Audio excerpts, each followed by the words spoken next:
Ano? 1, 2, 10. 7 lang nasagot ko. Nag-oral naman ako. Kahit naman na alam na pangiti sa kanya ng nanay. Anong sabi ng nanay?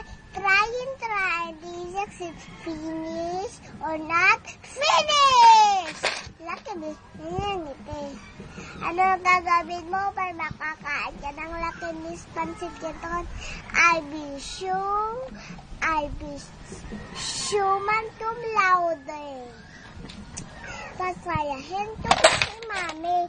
Pray ako kay Lord. Sasabihin ko po kay Mami, you're the best. Hindi na ako magpasaway. Ay sana daw, TV later. Maligo na ko araw-araw. Lucky me, Pansit Canton. Favorite of my kids, Lucky me. And for Mommy and Daddy, Lucky me, Chili Mantino Man. Bye-bye.